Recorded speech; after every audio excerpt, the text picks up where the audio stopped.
Hi అండి. Welcome to V Rupalavanya Swaralahari channel. ఈ ఛానల్‌లో వివాహ ఒప్పందము స్టోరీలో ఆఖరి భాగానికొచ్చేసామండి. ఈ భాగం చూసే ముందుగా ప్లీజ్ సబ్స్క్రైబ్ చేసుకొని మీ సపోర్ట్ ఇవ్వండి. ఈ స్టోరీ రైటర్ రూపలావణ్య, వాయిస్ ఇస్తున్నది లహరి రాజశేఖర్. ఇంకా స్టోరీలోకి వెళదాం. అసలు ఏం జరిగిందంటే అంటూ మహాకి స్వామీజీ చెర్రీ గండం గురించి చెప్పిన విషయం, అలాగే కళతో పెళ్లి చేస్తే ఆ గండం గడుస్తుంది అని చెప్పిన విషయం మొత్తం అంతా చెప్తుంది. ఆ తర్వాత చెర్రీ వెళ్ళి కళని తీసుకువచ్చి మేమిద్దరం ప్రేమించుకుంటున్నాం, పెళ్లి చేసుకుంటాం అని మనతో చెప్పాడు. నేను నిజమే అనుకున్నాను. కానీ ఈరోజు వాడన్న మాటతో కేవలం ఆ గండం గురించే నేను చెప్పినందువల్లే పెళ్లి చేసుకున్నాడని నాకు అర్థమైందండి. పెళ్లి చేసుకున్నా కూడా వాళ్ళిద్దరూ సంతోషంగా లేరు అని నాకు అనుమానంగా ఉంది అంటూ భయపడుతూ కైలాష్ వైపు చూస్తుంది మహా. అప్పటికే కైలాష్ మొహం కోపంగా ఎర్రగా మారి, నీకసలు బుద్ధుందా? ఏం చేసావో తెలుస్తుందా? అంటూ ఒక్కసారిగా సీరియస్ అవుతారు. మనం 21వ సెంచరీలో ఉన్నాం. ఈ కాలంలో కూడా ఇంకా గండాలు, స్వామీజీలు, జాతకాలు అంటూ పిల్లల జీవితాలతో ఇలాగేనా ఆడుకుంటావు? ఇంతవరకు వాళ్ళిద్దరూ ప్రేమించి ఒకరినొకరు ఇష్టపడి పెళ్లి చేసుకున్నారు అనుకున్నాను. కానీ ఇప్పుడిప్పుడే నాకు అసలు విషయం అర్థమవుతుంది. నువ్వు దీని గురించి ఇప్పుడే కళతో గాని, చెర్రీతో గాని మాట్లాడకు. వాళ్ళిద్దరికీ కొన్ని రోజులు మనం టైం ఇద్దాం. వాళ్ళంతట వాళ్ళు ఎప్పుడైనా చెప్తే అప్పుడు మనం వాళ్ళకి నచ్చజెప్పొచ్చు. అప్పుడే వాళ్ళ మధ్య మనం వెళ్ళడం మంచిది కాదు. ఈ విషయం అమ్మకి, నాన్నకి తెలియకుండా చూసుకో. జాగ్రత్త. నాకు ఇప్పటికే ఆఫీస్‌కి లేట్ అయింది. నేను వెళ్తాను. నువ్వు చెర్రీ పైన ఒక కన్ను వేసి ఉంచు. కళని ఏమైనా అంటే వెంటనే నాకు ఫోన్ చెయ్యి. అర్థమైందా? జాగ్రత్త. అని చెప్పి కైలాష్ వాళ్ళు ఆఫీస్‌కి వెళ్ళిపోతారు.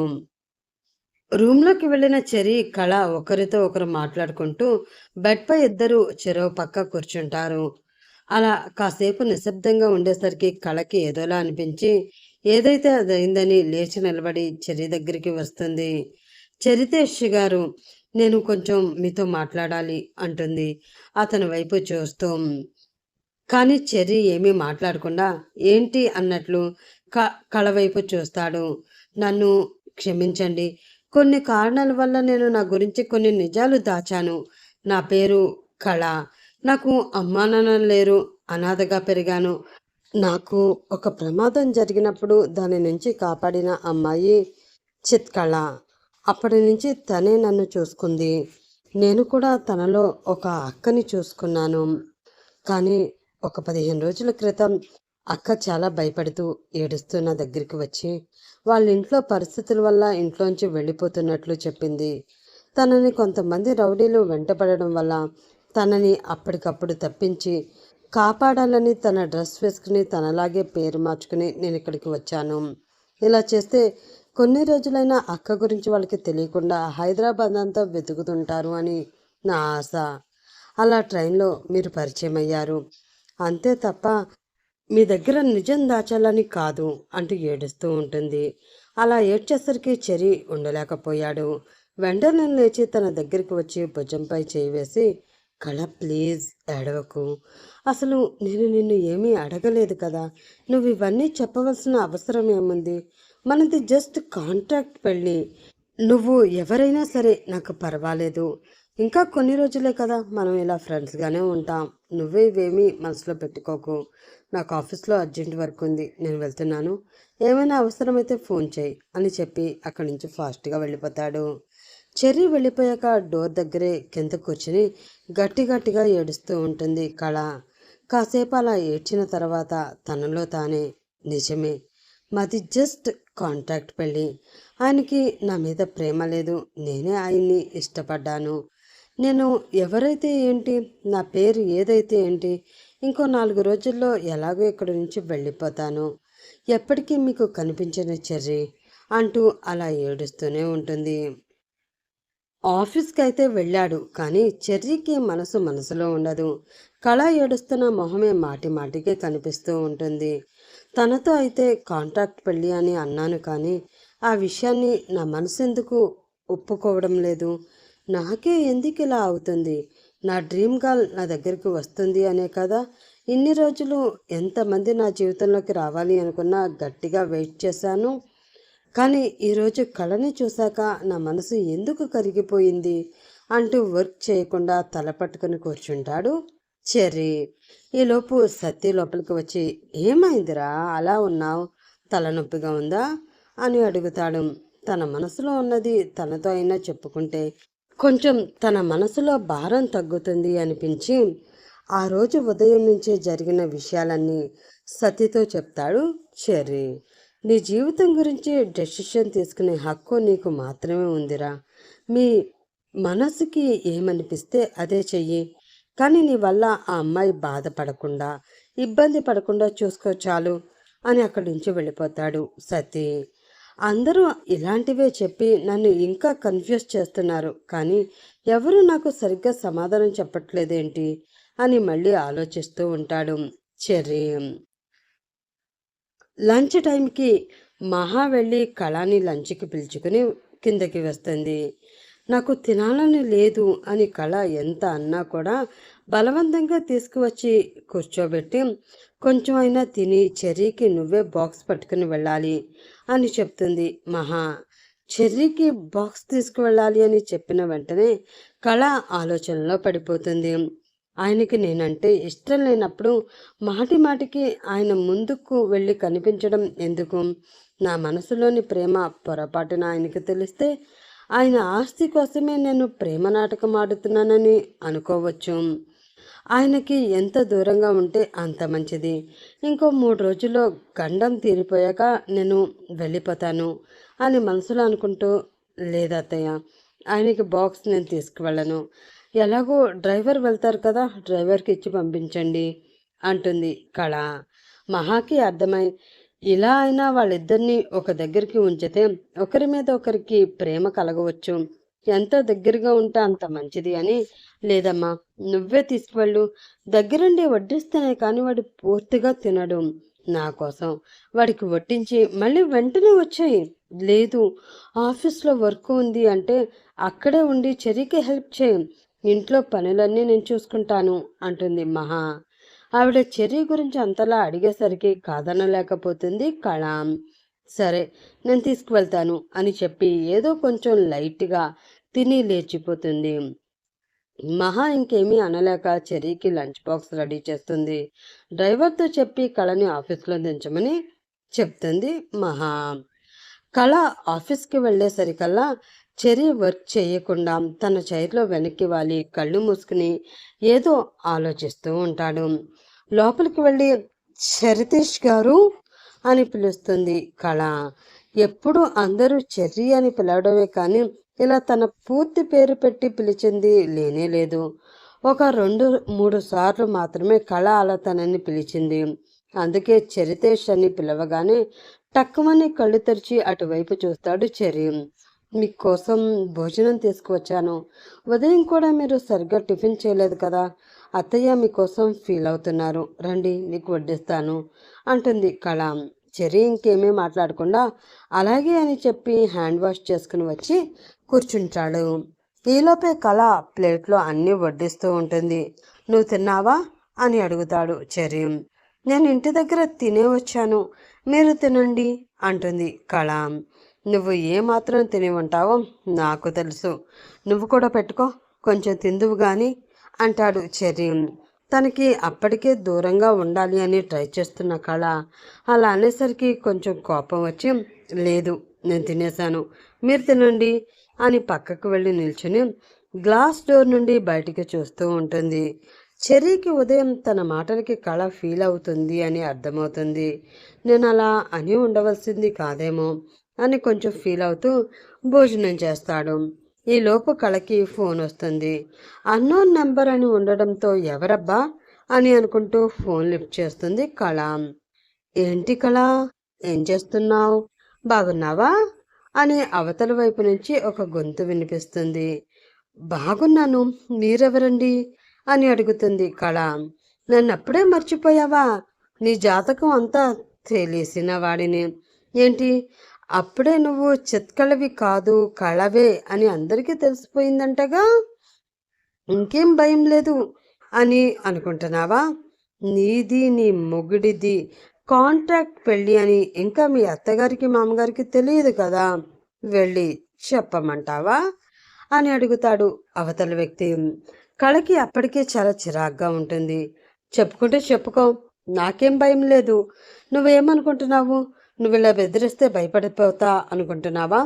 అసలు నీకు ఏం కావాలి? ముందు అది చెప్పు అంటూ ఒక్కసారిగా కోపంతో ఊగిపోతూ గట్టిగా అరుస్తుంది కళ. ఎప్పుడూ లేనిది కళ అంత పెద్దగా అరవడంతో చెర్రీ కూడా కొంచెం షాక్ అయి వెంటనే చేయి కడుక్కుని తన దగ్గరికి వచ్చి వెనక నిలబడి ఆమె మాట్లాడేది వింటూ ఉంటాడు. ఎలాగో చెప్పుకో అన్నావు కదా, ఇంకెందుకు లే, నేను ఏం చేయగలనో నీకు చూపిస్తాను, ఆ తర్వాతే మళ్ళీ ఫోన్ చేస్తాను అంటూ అవతల వ్యక్తి ఫోన్ పెట్టేస్తాడు. అసలు వాడెవడు? వాడి మనసులో ఏముంది? నన్నెందుకు ఇలా బ్లాక్మెయిల్ చేస్తున్నాడు అని తల పట్టుకుని ఆలోచిస్తూ పరాకుగా వెనక్కి తిరుగుతుంది కళ. తన ఎదురుగా చెర్రీ నిలబడి తనని చూస్తూ ఉంటాడు. తనకి మాట్లాడాలని అనిపించక, మీ భోజనం అయిపోయిందా, నేను అవన్నీ సర్దుతాను అంటూ వెళ్ళి మళ్ళీ బాక్స్ సర్దుతూ ఉంటుంది. చెర్రీ వచ్చి, ఏమైంది, ఎవరు ఫోన్లో, ఎందుకు అలా కోపంగా అరుస్తున్నావు అని అడుగుతాడు. అవి మీకు తెలియలేండి, ఉదయం అన్నారు కదా నీ విషయాలు ఏవి నాకు చెప్పవలసిన అవసరం లేదు అని, ఇంకెందుకు మళ్ళీ ఇప్పుడు అడుగుతున్నారు? అవన్నీ నేను చూసుకుంటాను, ఇక ఇంటికి బయలుదేరుతున్నాను, బాయ్ అని వెళ్ళిపోతుంది ఆమె. కళ ఒక్క నిమిషం అని చెర్రీ మళ్ళీ పిలుస్తాడు. ఏంటి అన్నట్లు మళ్ళీ వెనక్కి తిరిగి అతన్ని చూస్తుంది కళ. ఉదయం అన్నదానికి మనసులో పెట్టుకుని ఫీల్ అవుతున్నావా? నిజంగా సారీ. నువ్వు నాకు ఏ విషయంలో అయినా సంజయ్షి ఇవ్వవలసిన అవసరం లేదు, భయపడవలసిన అవసరం అంతకన్నా లేదు. మన ఇద్దరం ఫ్రెండ్స్ అని ముందే అనుకున్నాం కదా. నువ్వు భయపడుతూ టెన్షన్ పడుతూ నాకు అన్నీ చెప్పడం నచ్చలేదు, అందుకే అలా అన్నాను, అంతేగాని వేరే ఉద్దేశం ఏమీ లేదు. నువ్వు ఫీల్ అవ్వకు ప్లీజ్ అని అంటాడు. కళ ఏం మాట్లాడకుండా నేను వెళ్ళి వస్తాను అని మళ్ళీ డోర్ వరకు వెళ్ళేసరికి, ఇంకొక విషయం అని మళ్ళీ చెర్రీ కళని ఆపుతాడు. అప్పటికే కళకి ఫుల్గా ఏడుపు వస్తూ ఉంటుంది. అతి కష్టం మీద ఆపుకుంటూ వెనక్కి తిరిగి, మళ్ళీ ఏంటి అని విసుగ్గా అడుగుతుంది. నువ్వు నిన్నటి వరకు చేసిన ప్రాజెక్ట్ మధ్యలో ఉండిపోయింది, వేరే వాళ్ళకి అది ఇప్పుడు మధ్యలో అసైన్ చేయలేను, ప్లీజ్ ఏమీ అనుకోకుండా దానిని కొంచెం కంప్లీట్ చేయవా అని అడుగుతాడు. గట్టిగా ఊపిరి వదిలి, సరే అలాగే అంటూ ఆ బ్యాగ్ అక్కడే పెట్టేసి తన సిస్టమ్ దగ్గరికి వెళ్ళి వర్క్ స్టార్ట్ చేస్తుంది కళ. చెర్రీ మాత్రం, తనని అనవసరంగా బాధ పెట్టినట్లున్నాను, మేము కూర్చుని ఈ విషయం గురించి మాట్లాడుకోవాల్సింది, నాకు తొందర ఎక్కువ అంటూ తన తలపై తానే కొట్టుకుని చిన్నగా నవ్వుకుంటూ వర్క్ స్టార్ట్ చేస్తాడు. కాసేపు అయ్యేసరికి ప్రాజెక్ట్లో ఏదో డౌట్ ఉందని కళ అక్కడికి వస్తుంది. చరితేష్ గారు, నేను మీకు ఒక మెయిల్ పంపించాను, ఒకసారి చెక్ చేయరా, నాకు చిన్న డౌట్ ఉంది అంటుంది కళ. నువ్వు నన్ను మాటి మాటికి చరితేష్ గారు అని పిలవకు, అందరిలాగా హాయిగా చెర్రీ అని పిలవచ్చు కదా, అలా పిలుస్తుంటే ఎవరో కొత్త వ్యక్తి తెలియని వాళ్ళు పిలుస్తున్నట్లే ఉంది అంటాడు చెర్రీ. ఇంకొన్ని రోజుల్లో మీరెవరో నాకు తెలీదు, నేనెవరో మీకు తెలీదు, మన కాంట్రాక్ట్ అయిపోయిన వెంటనే నేను మీ కంపెనీలో కూడా వర్క్ చేయలేను చరితేష్ గారు అంటుంది కళ. చెర్రీకి అర్థమవుతుంది కళకి బాగా కోపం వచ్చిందని. ఇదంతా నా డ్రీమ్ గర్ల్ వల్లే వచ్చింది, ఛా, నాకు అస్సలు బుద్ధి లేదు. ముందే తనకి ఈ విషయం చెప్పి ఉంటే కళ నాపై హోప్స్ పెట్టుకుని ఉండేది కాదు. ఇప్పుడు నా డ్రీమ్ గర్ల్ గురించి కళకి ఎలా చెప్పాలా అని ఆలోచిస్తూ ఉంటాడు చెర్రీ. కళ అలా సిస్టమ్ చూస్తూ ఉంటే చెర్రీ తెలియకుండానే కళ వైపు రెప్ప కూడా వేయకుండా చూస్తూ ఉంటాడు. కళ ఆ రోజు లైట్ పింక్ కలర్ చీరపై అక్కడక్కడ లైట్ స్కై బ్లూ కలర్ పువ్వులున్న ప్రింట్తో మ్యాచింగ్ బ్లౌజ్ వేసుకుని సింపుల్గా రెడీ అయి వస్తుంది. చెర్రీ సిస్టంలో డేటా చూసి తన డేటా క్లియర్ అయ్యాక తన వర్క్ అయిపోయి వెళ్ళిపోదాం అనుకుని వెనక్కి తిరిగేసరికి సడన్గా కళ చీర పైట కొంగు కుర్చీలో కూర్చుని ఉన్న చెర్రీ కాలి కింద ఉండిపోయి పిన్ను ఊడిపోతుంది. ఒక్కసారిగా తన పైట తొలగిపోయి తన అందాలు కనిపించాయి. తన గుండెల మీద చిన్న సైజు మిరియం అంత పుట్టుమచ్చ ఉంది. నాలుక తడియారిపోయి కళ తన వైపే చూస్తుంది అని కూడా మర్చిపోయి తదేకంగా తన ఎదని ఆ పుట్టుమచ్చని చూస్తూ ఉండిపోతాడు చెర్రీ. కళ చెర్రీని చూసి తన చూపు ఎక్కడుందో చూసుకుని కోపంతో చరితేష్ గారు అని అరిచి చెర్రీ కాళ్ళకి నుండి తన చీర కొంగు గట్టిగా లాక్కొని ఫాస్ట్గా అక్కడి నుంచి వెళ్ళిపోతుంది. అంతే. అప్పటి వరకు ఏదో లోకంలో ఉన్న చెర్రీ ఒక్కసారిగా తల గిర్రన తిరిగినట్లయి ఈ లోకంలోకి వస్తాడు. తను ఏం చూశాడో మరొక్కసారి గుర్తు తెచ్చుకుంటాడు. అంటే అంటే కళనే నా డ్రీమ్ గర్ల్నా అని ఆశ్చర్యపోతూ సగం నవ్వు సగం కన్ఫ్యూజన్తో పిచ్చి పట్టిన వాడిలా తన క్యాబిన్లో తిరుగుతూ సోఫాలో గెంతుతూ ఉంటాడు. చెర్రీ అంటూ సడన్గా డోర్ తీసుకుని లోపలికి వచ్చిన సతీష్ చెర్రీని చూసి షాక్ అవుతాడు. సతీష్ లోపలికి వచ్చేసరికి చెర్రీ సోఫా మీద గెంతుతూ ఉంటాడు. ఒక్క నిమిషం అలా షాక్ అయి చూస్తూ చెర్రీ దగ్గరికి వచ్చి భుజం పట్టుకుని సోఫా నుండి కిందకి దింపి, సడన్గా ఏమైందిరా అలా పిచ్చి పట్టిన వాడిలా బిహేవ్ చేస్తున్నావు? బాగానే ఉన్నావు కదా అంటూ కొంచెం సీరియస్గా అడుగుతాడు సతీష్. చెర్రీ ఆనందాన్ని తట్టుకోలేక సతీష్ చేతులు పట్టుకుని గిరగిరా తిప్పుతూ ఉంటాడు. సతీష్కి అర్థం కాక 2 సార్లు తిప్పగానే కళ్ళు తిరిగినట్లు చేతులు బలవంతంగా విడిపించుకుని ఏమైందిరా అంటూ ఒక్కసారి గట్టిగా అడుగుతాడు. వెంటనే ఇంటికి వెళ్ళాలి, నేను ఇప్పుడే వెళ్ళిపోతున్నాను, ఆఫీస్ పని నువ్వు చూసుకో, నేను తర్వాత ఫోన్ చేస్తాను అంటూ ఇంకేం మాట్లాడకుండా ఫాస్ట్గా బయటికి పరుగు పెడతాడు చెర్రీ. సతీష్ ఏమీ అనలేక అలా చూస్తూ ఉండిపోతాడు. కళ ఏడ్చుకుంటూ ఇంటికి వెళ్ళి తన రూమ్లో బెడ్పై పడిపోయి ఏడుస్తూ ఉంటుంది. అప్పటికే మహా భోజనం చేసి రెస్ట్ తీసుకుందామని తన రూమ్లోకి వెళ్ళిపోతుంది. కళ, నేను ఇంకా ఎందుకు ఇక్కడ ఉండాలి? నన్ను పెళ్లి చేసుకుంటే గండం గడిచిపోతుంది అనే కదా ఆ స్వామీజీ చెప్పారు. నాతో పెళ్ళైపోయింది అంటే ఆ గండం ఇంకా లేనట్లే. నేను ఇక్కడ ఉండడం వేస్ట్. వెంటనే ఇక్కడ నుంచి వెళ్ళిపోవడమే మంచిది. దూరంగా వెళ్ళి కొన్ని రోజుల తర్వాత చిత్కళ అక్కకి తగ్గాక తన దగ్గరికి మళ్ళీ వస్తాను. అప్పటి వరకు చెర్రీకి కనిపించను అని వెంటనే లేచి తన బ్యాగ్లో తనతో పాటు తెచ్చుకున్న పాత బట్టలు సర్దుకుంటుంది. పెళ్ళైన తర్వాత వాళ్ళు కొన్న చీరలు నగలు అన్నీ తీసి అక్కడే పెట్టేస్తుంది. మెడలో తాళిపట్టు కూడా తీయబోతుంది. కానీ తీయలేక గట్టిగా ఏడుస్తూ ఇంకా అక్కడ ఉండలేక మెల్లిగా తన బ్యాగ్ పట్టుకుని ఆ ఇంటి నుండి బయటకు వచ్చేస్తుంది. గేట్ దగ్గర వాచ్మెన్, మేడం కార్ తీసుకురమ్మంటారా అని అడుగుతాడు. కానీ కళ వద్దు అని చెప్పి డల్ మొహంతో వెనక్కి తిరిగి ఆ ఇంటిని ఒక్కసారి చూసి మెల్లిగా నడుచుకుంటూ రైల్వే స్టేషన్ వైపు వెళ్ళిపోతుంది. కళ వెళ్ళిన కాసేపటికి కారులో చెర్రీ వస్తాడు. కార్ పార్క్ చేసి పరిగెత్తుకుంటూ సంతోషంగా లోపలికి వెళ్తాడు. ఎలా అయినా కళకి సారీ చెప్పి తన డ్రీమ్ గర్ల్ తనే అని చెప్పాలి. ఇకనైనా తనతో నేను హ్యాపీగా ఉండాలి, నా లైఫ్ స్టార్ట్ చేయాలి. ఈ విషయం అమ్మ వాళ్ళకి చెప్తే ఎంత హ్యాపీగా ఫీల్ అవుతారో అనుకుంటూ వాళ్ళ బెడ్రూమ్లోకి వెళ్తాడు. కానీ అక్కడ కళ ఉండదు. ఒకవేళ బాల్కనీలో ఉందేమో అని అక్కడికి వెళ్ళి చూస్తాడు. వాష్రూమ్ కూడా చెక్ చేశాక ఎక్కడా లేదని మళ్ళీ కిందకి వచ్చి హాల్ కిచెన్ కూడా వెతుకుతాడు. నాకంటే ముందు బయలుదేరి వచ్చేసింది కదా, ఇంకా ఇంటికి రాకపోవడం ఏమిటి? ఒకసారి అమ్మని అడిగి చూద్దాం అని వాళ్ళ రూమ్ దగ్గరికి వెళ్తాడు. కానీ రూమ్ లోపల నుంచి లాక్ చేసి ఉంటుంది. ఒకవేళ అమ్మ పడుకుని ఉందేమో, డిస్టర్బ్ చేయడం ఎందుకులే అనుకుంటూ మళ్ళీ వెనక్కి వచ్చేస్తాడు. ఇంకో పావు గంట చూశాక ఎంతకీ రాకపోయేసరికి కిందకి వెళ్ళి వాచ్మెన్ దగ్గర అడుగుతాడు. అవును సార్, మేడం వచ్చేసారు. వెంటనే లోపలికి వెళ్ళి ఏదో బ్యాగ్ పట్టుకుని అప్పుడే వెళ్ళిపోయారు. కార్ని పంపించమంటారా అని అడిగాను, వద్దు అని వెళ్ళిపోయారు అని చెప్తాడు వాచ్మెన్. వాచ్మెన్ అలా చెప్పగానే చెర్రీ కంగారుగా పైకి వెళ్ళి రూమ్లో చెక్ చేస్తాడు. అక్కడ బెడ్ ల్యాంప్ దగ్గర ఒక లెటర్ ఉంటుంది. ఆ లెటర్ చూడగానే చెర్రీకి అర్థమవుతుంది కళ ఇంటి నుండి వెళ్ళిపోయింది అని. ఫాస్ట్గా వెళ్ళి ఆ కవర్ ఓపెన్ చేసి లెటర్ చదువుతాడు.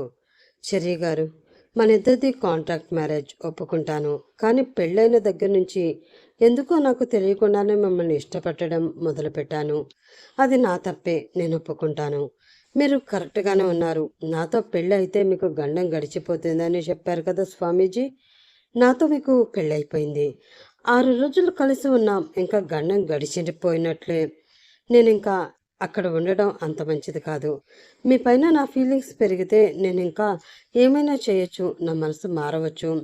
అలాగే ఇక్కడే ఉండి మిమ్మల్ని బాధ పెట్టడం, ఇబ్బంది పెట్టడం నాకు కూడా ఇష్టం లేదు. అందుకే వెళ్ళిపోతున్నాను. మీ కంపెనీకి కూడా ఇంక రాను. వేరే జాబ్ చూసుకుంటాను. అత్తయ్యకి, మావయ్యకి నన్ను క్షమించమని చెప్పండి. బాయ్ అని ఉంటుంది. చెర్రీకి ఆ లెటర్ చదవగానే తల తిరిగినట్లు అవుతుంది. కళ వెళ్ళిపోయిందని తను అస్సలు అనుకోలేదు. ఉదయం నేను అన్న మాటలకి ఫీల్ అయి వెళ్ళిపోయింది. తనే నాకు డ్రీమ్ గర్ల్ అని తెలియక అనవసరంగా పిచ్చిగా అన్నాను. నాకు ఇప్పుడు అర్థమవుతుంది, తను నా డ్రీమ్ గర్ల్ కాకపోయినా కూడా నా మనసులోకి ఎప్పుడో చేరిపోయింది. అందుకే తన పరిచయం అయ్యాక నా కళలోకి ఒక్కసారి కూడా డ్రీమ్ గర్ల్ రాలేదు. నాకు ఎలా అయినా కళ కావాలి అంటూ కళ్ళల్లోంచి నీళ్లు కారిపోతూ ఉండగా తెలియకుండానే తనని వెతకడానికి బయటికి పరుగు పెడతాడు. వాళ్ళ ఇంటి చుట్టుపక్కలంతా చూస్తూ వెళ్తాడు, కానీ ఎక్కడా కళ కనిపించదు. ఒకవేళ ఆటోలో ఎక్కడికైనా వెళ్ళిపోయిందా అని ఇంటికి వచ్చి కారు తీసుకుని రైల్వే స్టేషన్కి వెళ్తాడు. కానీ అన్ని ప్లాట్ఫామ్లలో ఎక్కడని వెతుకుతాడు. చెర్రీకి పిచ్చి పట్టినట్లు అనిపించింది. ఇంతలో తనకి ఫోన్ వస్తూ ఉంటుంది. ఎవరో అని చూసేసరికి చెర్రీ వాళ్ళ నాన్న కైలాష్ ఫోన్ చేస్తూ ఉంటారు. తన ఇంట్లో లేదు, ఎక్కడికో వెళ్ళిపోయింది అన్న సంగతి నాన్న వాళ్ళకి అప్పుడే తెలియకూడదు అని చెప్పి నార్మల్గా మాట్లాడడానికి ట్రై చేస్తూ ఫోన్ లిఫ్ట్ చేస్తాడు. రే, ఎక్కడున్నావు? చాలాసేపటి నుంచి నీకు ఫోన్ చేయడానికి ట్రై చేస్తున్నాను. కళని కిడ్నాప్ చేశారు. నాకు ఇప్పుడే ఫోన్ చేసి బెదిరిస్తున్నారు. వాళ్ళు ఎవరో కూడా నాకు తెలుసు. నువ్వు అర్జెంటుగా రా, ఇంటికి రా. మనం ఎలా అయినా తొందరగా వెళ్ళి కళని కాపాడాలి అని కైలాష్ చెప్పగానే చెర్రీకి ప్రపంచమంతా ఆగిపోయినట్లు అనిపిస్తుంది. చెర్రీ ఏమీ మాట్లాడకపోయేసరికి కైలాష్ గారు కాల్ కట్ చేసి మళ్ళీ ఫోన్ చేసి, నీకే చెప్తున్నాను, అర్జెంటుగా ఇంటికి రా అని ఫోన్ పెట్టేస్తారు. ఉన్న పళంగా రైల్వే స్టేషన్ నుండి బయటికి వచ్చి కార్ తీసుకుని ఫాస్ట్గా డ్రైవ్ చేసుకుంటూ ఇంటికి వెళ్తాడు చెర్రీ. నానా కళని కిడ్నాప్ చేస్తారని నీకెలా తెలుసు అని కంగారుగా అడుగుతూ లోపలికి వచ్చి చూసి కొంచెం షాక్ అవుతాడు. అప్పటికే మహాకి విషయం తెలిసి కళ్ళు తిరిగి పడిపోతుంది. డాక్టర్ వచ్చి చెక్ చేస్తూ ఉంటారు. చెర్రీ డాక్టర్ని మహాని చూసి ఏమైందో అర్థం కాక కైలాష్ని కళ్ళతోటే అడుగుతాడు. కళ విషయం తెలిసి కంగారుతో కళ్ళు తిరిగి పడిపోయింది. అందుకే డాక్టర్కి ఫోన్ చేశాను అంటూ, డాక్టర్ గారు ఇప్పుడు తనకి ఎలా ఉంది అని కంగారుగా అడుగుతాడు కైలాష్. ఏం కాలేదు, ఆవిడికి ప్రెషర్ ఎక్కువయింది, అందుకే కళ్ళు తిరిగాయి, మరేం పర్వాలేదు, జాగ్రత్తగా చూసుకోండి అని డాక్టర్ వెళ్ళిపోతాడు. కైలాష్ చెర్రీ ఇద్దరూ మెల్లిగా సాయం పట్టి మహాని బెడ్రూమ్లోకి తీసుకువెళ్ళి పడుకోబెడతారు. తనకి జాగ్రత్తగా బెడ్షీట్ కప్పి పడుకోబెట్టి ఇద్దరు బయటకు వచ్చి సోఫాలో కూర్చుని తన గురించి ఆలోచిస్తూ ఉంటారు. నాన్న, మీకు కళని ఎవరు కిడ్నాప్ చేశారో కూడా తెలుసు అన్నారు. నాకేం అర్థం కావడం లేదు. అసలు మొత్తం చెప్పండి. కళ కిడ్నాప్ అయిందని మీకెలా తెలుసు అని అడుగుతాడు చెర్రీ. ఇక్కడ కాదు, మీ బెడ్రూమ్లో మాట్లాడుకుందాం, నాతో పాటు పైకి రా అంటూ కైలాష్ మెట్లెక్కి రూమ్లోకి వెళతాడు. చెర్రీ కూడా కైలాష్తో పాటు పైకి వెళ్ళి రూమ్ డోర్ లాక్ చేసి బెడ్ పైకి వచ్చి, ఇప్పుడు చెప్పండి నాన్న, ఏంటి ఇదంతా అని అడుగుతాడు. చూడు చెర్రీ, నేను ఇప్పుడు నీకు తెలియని విషయాలు చెప్పబోతున్నాను. నీకు మధ్యలో కోపం వచ్చినా సరే పూర్తిగా చెప్పేదంతా విను. అప్పుడే నీకు కళ గురించి, కళని ఎవరు అనేది మొత్తం తెలుస్తుంది. ఆటోమేటిక్గా అప్పుడు తనని ఎవరు కిడ్నాప్ చేశారో కూడా నీకు తెలిసిపోతుంది అని చెప్పడం స్టార్ట్ చేస్తారు. నాకు కళ వాళ్ళ ఊరిలో నిజంగానే నా బెస్ట్ ఫ్రెండ్ ఉండేవాడు, కానీ అతడి పేరు మాధవ్ కాదు, మురళి. ఒకసారి నేను మీ అమ్మ నిన్ను మీ నానమ్మ దగ్గర వదిలేసి మురళిని కలవడానికి అని చెప్పి కారులో వాళ్ళ ఊరు వెళ్ళాము. మహాని మురళి వాళ్ళ ఇంట్లో ఉంచి నేను మురళి అలా వీధిలోకి వచ్చాము. అక్కడ నాకు చావు బ్రతుకుల మధ్యలో కొట్టుమిట్టులాడుతున్న ఒక చిన్న పాపని ఎత్తుకుని ఇంకో పాప కనిపించింది. నేను మురళి వెంటనే ఆ పాపని ఎత్తుకుని హాస్పిటల్కి తీసుకువెళ్ళి జాయిన్ చేశాము. పాపకి బ్లడ్ ఎక్కువ పోవడం వల్ల క్రిటికల్గా ఉంది అన్నారు. లక్కీగా నాది ఆ పాపకి ఒకే బ్లడ్ గ్రూప్ అవ్వడం వల్ల నా బ్లడ్ ఇచ్చి ఆ పాపని కాపాడాను. ఇంకో పాప దగ్గరికి వెళ్ళి, నీ పేరేంటమ్మా, ఆ పాప మీ చెల్లెలా అని అడిగాను. లేదండి, ఆ పాపని ఎవరో రాడ్డుతో కొట్టి చంపేస్తూ ఉంటే నేను వెళ్ళి అతని నుంచి ఆ పాపని కాపాడి తీసుకువచ్చాను. పాపం ఆ పాప వాళ్ళ అమ్మ అక్కడే చనిపోయారు. ఈ పాప బ్రతికి ఉన్నట్లు తెలిస్తే వాళ్ళు మళ్ళీ మా ఇద్దరిని చంపేస్తాడు, నాకు చాలా భయంగా ఉంది అంటూ భయపడుతుంది. నేను మురళి ఆ పాపకి ధైర్యం చెప్పి అతను ఎలా ఉంటాడో కనుక్కొని పోలీస్ కంప్లైంట్ ఇద్దామని బయలుదేరాము. కారులో వెళుతుంటే దారిలో అనుకోకుండా మీ శేఖర్ మావయ్య కనిపించాడు. అదేంటి శేఖర్ ఎక్కడున్నావు అని నేను అడిగి కారు ఆపి తన దగ్గరికి వెళ్ళి కనుక్కున్నాను. బావయ్య ఇక్కడ నా ఫ్రెండ్ ఉంటే కలిసి వెళ్తున్నామని వచ్చాను. నేను వచ్చిన పని అయిపోయింది, ఇంటికి వెళ్ళిపోతున్నాను. మీరు ఇంటికేనా అని అడిగాడు. లేదు శేఖర్, నేను రావడానికి ఇంకా టైం పడుతుంది, నువ్వు వెళ్ళిపో. మానసని అడిగానని చెప్పు అని తనని పంపించేశాను. నేను మళ్ళీ తిరిగి కారులోకి వచ్చేసరికి ఆ పాప భయపడుతూ సీట్ కిందకి వెళ్ళి దాక్కుంది. తనని మెల్లిగా ధైర్యం చెప్పి బయటికి తీసుకువచ్చి ఏమైంది అని అడిగితే, ఇప్పుడు మీతో మాట్లాడిన ఆయనే ఆ పాపని కొట్టి వెళ్ళింది అని చెప్పింది. నేను షాక్లో ఉండిపోయాను. నిజమా? నువ్వు సరిగ్గా చూసావా, లేదంటే పొరపాటు పడ్డావేమో, అతను చాలా మంచివాడు అని చెప్పాను. లేదండి, నేను సరిగ్గా చూశాను. అతన్ని నన్ను కూడా తలపై కొట్టబోయాడు, అందుకే నాకు అతని మొహం బాగా గుర్తుంది. పాపం ఆ పాప వాళ్ళ అమ్మ ఇంకా అక్కడే ఉంటుంది, ఒకసారి అక్కడికి తీసుకువెళ్ళండి. ఆవిడ కూడా బ్రతికే ఉంటే మనం హాస్పిటల్కి తీసుకువెళ్ళవచ్చు అని ఆ పాప అనగానే నిజమేనేమో అని ఆ పాప చెప్పిన రూట్లో కారుని తీసుకువెళ్ళాను. ఆ రూట్లో ఎవరూ లేరు. పైగా అప్పుడు అక్కడికి శేఖర్ వచ్చి ఇంకో నలుగురితో ఆవిడ శవాన్ని చూపించి ఒక ట్రక్లో తీసుకువెళ్ళిపోయారు. అప్పుడే నాకు శేఖర్ నిజస్వరూపం తెలిసింది. హాస్పిటల్లో ఉన్న పాప ఎవరో కాదు, కళనే. అలాగే కళని కాపాడింది చిత్కళ. కళ హాస్పిటల్లో ఉంది అని తనకి తగ్గే వరకు అక్కడే ఉండడానికి నేను మీ అమ్మని ఊరు పంపించేశాను. హాస్పిటల్లో ఉన్న కళకి కొద్దిగా తగ్గిన తర్వాత నిన్ను కొట్టింది ఎవరమ్మా, ఎందుకు కొట్టారో అని అడిగాను. కళ ఏడుస్తూ ఆయన మా నాన్న, మా అమ్మని కూడా చంపేస్తాడు, నన్ను కూడా చంపబోయాడు అంటూ గట్టిగా నన్ను పట్టుకుని ఏడ్చింది. నాకు మొత్తం అర్థమయ్యి ఏం చేయాలో తెలియక ఈ విషయం చెప్తే మానస శేఖర్ల మధ్య అనవసరంగా గొడవలు వస్తాయని కళని అక్కడే హాస్పిటల్లో ఇంకొన్ని రోజులు ఉంచి తనకి పూర్తిగా తగ్గాక అదే ఊర్లో మంచి హాస్టల్లో జాయిన్ చేశాను. మురళి వాళ్ళ ఇంట్లో ఉంచుతాను అన్నా కూడా కళ వెళ్ళను అనేసింది. అప్పటి నుంచి మన కళకి ఆ చిత్కళ సొంత అక్క కంటే ఎక్కువగా చూసుకుంది. చిత్కళ కూడా చాలా కష్టాలు అనుభవించింది. వాళ్ళ అమ్మ చనిపోయింది. సవతి తల్లితో ఎన్నో కష్టాలు ఉన్నా కూడా మన కళని జాగ్రత్తగా చూసుకుంది. పాపం చిత్కళ కూడా వాళ్ళ ఇంట్లో వాళ్ళ వల్ల ఇప్పుడు హాస్పిటల్లోనే ఉంది. ఈలోపు కళ కిడ్నాప్ అయింది. ఇప్పుడు చెప్పు, నీకు ఎవరి మీదైనా అనుమానం వస్తుందా అని కైలాష్ అడగగానే చెర్రీ అదంతా విని షాక్ అయి చూస్తూ, అంటే కళ నాకు మరదలవుతుందా, భవ్యకి చెల్లవుతుందా అని అడుగుతాడు. ఎంతసేపు అదే కదా చెప్పాను, మళ్ళీ అడుగుతావేంటి? కళ నీకు మరదలు, మీ శేఖర్ మావయ్య కూతురు. ఈ విషయం నీకు, నాకు, మీ అమ్మకి, కళకి తప్ప ఇంకెవరికీ తెలీదు. ఈ విషయం బయటకు వస్తే అనవసరంగా మానస కాపురం చెడిపోతుందని చెప్పలేదు. మీ నానమ్మ ఎప్పుడు నా అల్లుడు నా అల్లుడు అంటూ శేఖర్ని నెత్తి మీద పెట్టుకుంటుంది. ఈ విషయం తెలిస్తే ఏం చేస్తుందో మరి. ఇప్పుడు అంతకన్నా అర్జెంటు విషయం ఏంటంటే కళని కిడ్నాప్ చేసింది శేఖర్ అయి ఉంటాడు అని నేను అనుకుంటున్నాను. ఎందుకంటే ఆ రోజు మీ రిసెప్షన్లో కళని చూసి పోల్చేశాడు. కళ వాళ్ళ అమ్మలాగే ఉంటుంది, అందుకే చూసిన వెంటనే పోల్చి ఈయన వైపు కోపంగా చూశాడు. ఆ రోజు ఆ ఊర్లో నేను కూడా ఉన్నా కాబట్టి ఖచ్చితంగా తనని నేనే పెంచి పెద్ద చేసి ఉంటానని శేఖర్కి అనుమానం వచ్చేసింది. బయలుదేరు, వెంటనే మనం శేఖర్ దగ్గరికి వెళ్ళాలి, లేదంటే వాడు కళని చంపినా చంపుతాడు అని అనగానే చెర్రీకి పట్టరానంత కోపం వస్తుంది. పిడికిని బిగించి ఫాస్ట్గా లేచి పద నాన్న అంటూ ఇద్దరు నడుస్తారు. కార్ దగ్గరికి వెళ్ళి కార్ స్టార్ట్ చేసేటప్పటికి కైలాష్కి చరణ్ నుండి ఫోన్ వస్తుంది. చరణ్ ఈ టైంలో ఎందుకు ఫోన్ చేస్తున్నాడు అంటూ ఫోన్ లిఫ్ట్ చేస్తాడు కైలాష్. అంకుల్, చిత్కళకి తెలివి వచ్చింది, ఇప్పుడే తనతో మాట్లాడాను, మీరు వెంటనే బయలుదేరండి. అలాగే మాధవ్ అంకుల్కి కూడా ఫోన్ చేసి పిలవండి, చిత్కళ వాళ్ళ నాన్నతో మాట్లాడతాను అంటుంది అని సంతోషంగా చెప్తాడు.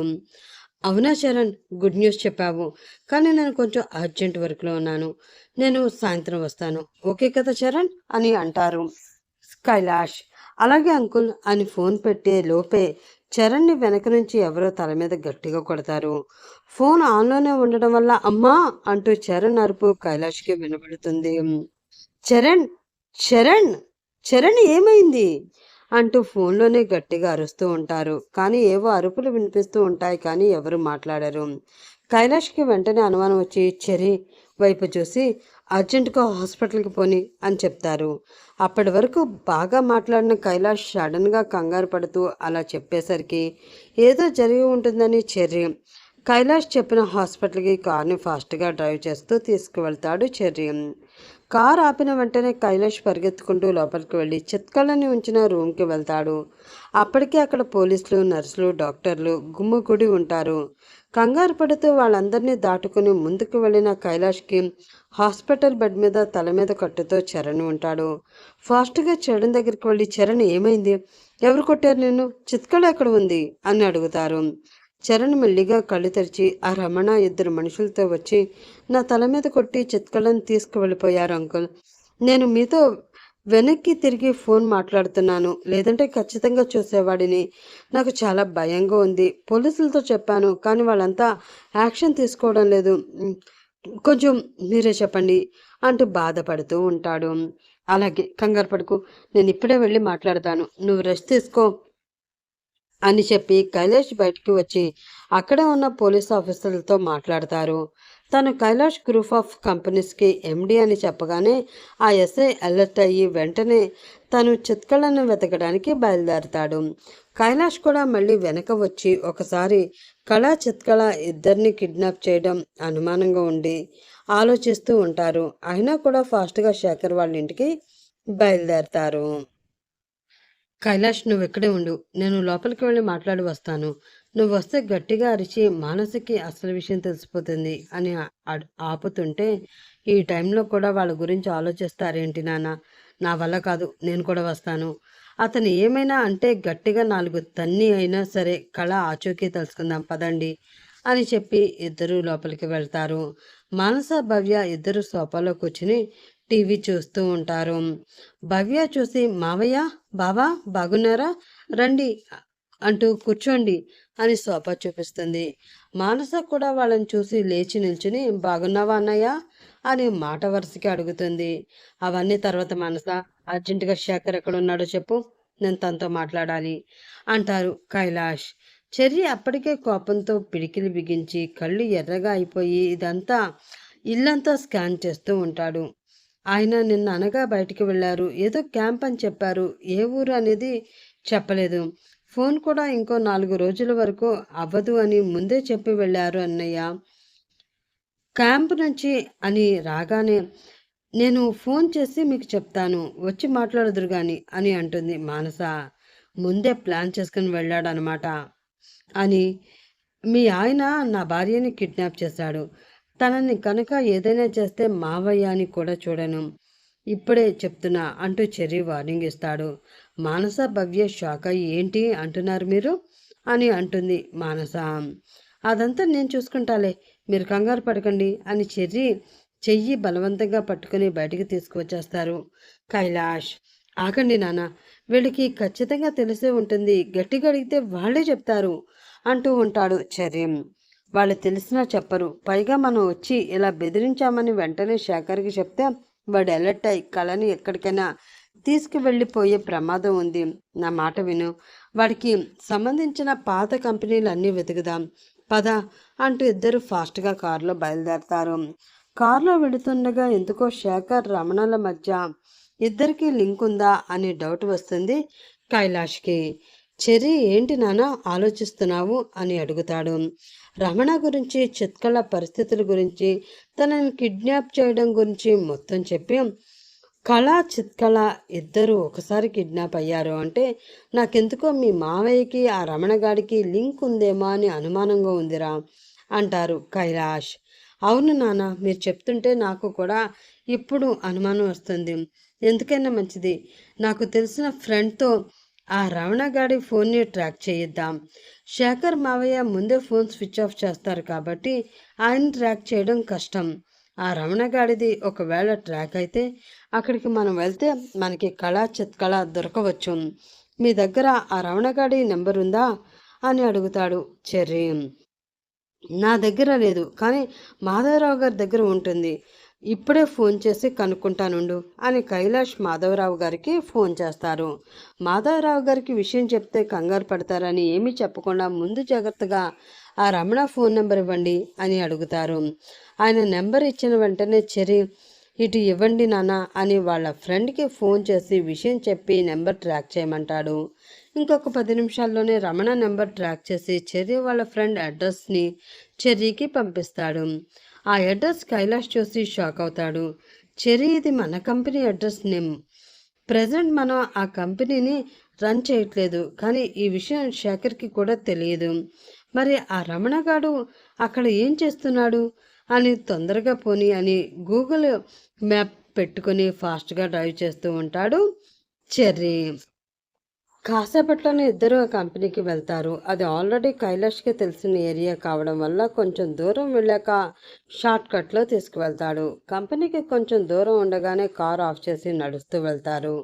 చెర్రీ, ఆగు, అటు నుంచి వద్దు, వెనక నుంచి వెళదాం అని సౌండ్ చేయకుండా వెళ్తూ ఉంటారు. దగ్గరికి వెళ్ళేసరికి ఎవరివో మాటలు వినిపిస్తూ ఉంటాయి. ఖచ్చితంగా లోపల ఎవరో ఉన్నారు నాన్న, మనం మెల్లిగా వెళ్దాం, అట్నుంచి రండి అంటూ అక్కడ సైడ్కి ఒక డోర్ ఓపెన్ చేసి ఉంటే ఇద్దరూ లోపలికి వెళ్తారు. లోపల ప్లాంట్ ఉందిరా, అక్కడ మిషనరీస్ ఉన్నాయి, కానీ అవన్నీ పాడైపోయి ఉన్నాయి. అందరూ అక్కడే ఉన్నట్లు ఉన్నారు. మనం ఇటు నుంచి వెళ్దాం రా అంటూ కైలాష్ వాళ్ళు ఉన్న ప్లేస్కి వేరే దారి నుంచి తీసుకువెళ్తాడు. వీళ్ళ పైనుంచి చూసేసరికి అక్కడ శేఖర్, రమణ, రాకేష్తో పాటు ఇంకా 6 కూడా ఉన్నారు. నాకు వచ్చిన అనుమానం నిజమే. అదిగో మీ శేఖర్ మావయ్య, ఆ రమణ కూడా అక్కడే ఉన్నారు. రెడ్ కలర్ టీషర్ట్లో ఉన్నవాడే రమణ.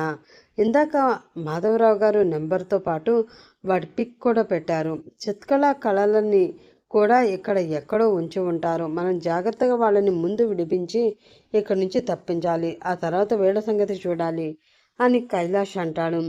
అలాగే నాన్న, మీరు అటువైపు వెళ్ళి చూడండి, నేను ఇటువైపు వెళ్ళి చూస్తాను.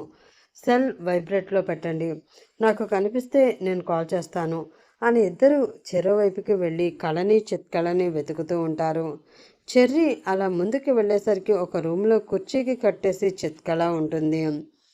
చెర్రీ ఎవరో తెలియకపోవడం వల్ల చిత్కళ చెర్రీని చూసి కంగారు పడుతూ ఉంటుంది. చెర్రీ ఆమె దగ్గరికి వెళ్ళి, కంగారు పడకండి, నేను కళ వాళ్ళ హస్బెండ్ని, మిమ్మల్ని కాపాడి ఇక్కడి నుంచి తీసుకువెళ్ళడానికి వచ్చాను అని జాగ్రత్తగా కట్లు అన్నీ విప్పి తనని తీసుకుని ఎవరు చూడకుండా మళ్ళీ వెనక రూమ్ వైపు వస్తూ ఉంటాడు.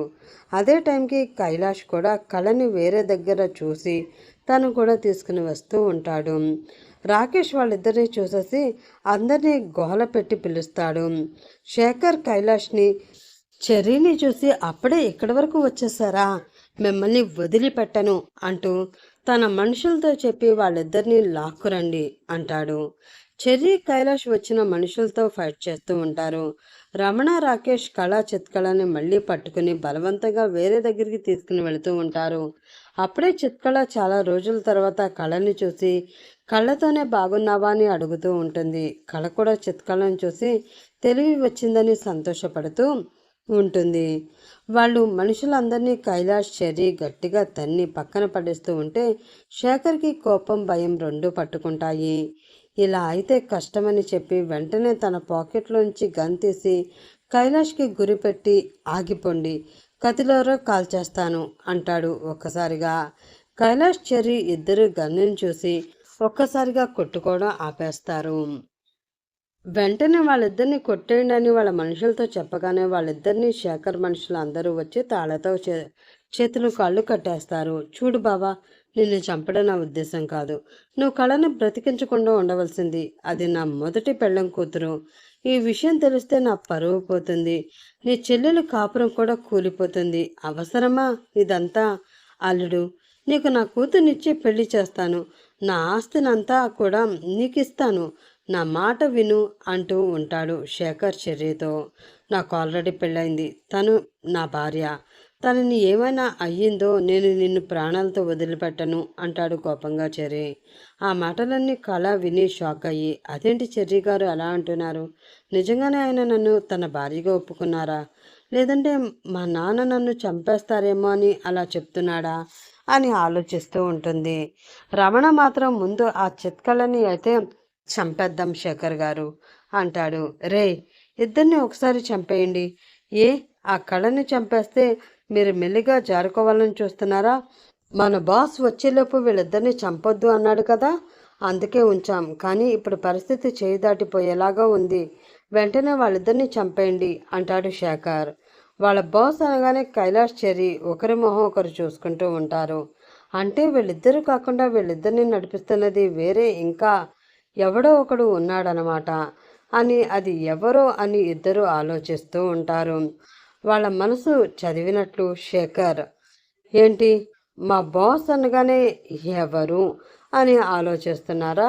అసలు మా ఇద్దరికి ఇలా కిడ్నాప్ చెయ్యొచ్చు అని సిచ్యువేషన్ క్రియేట్ చేసిందే అతనే.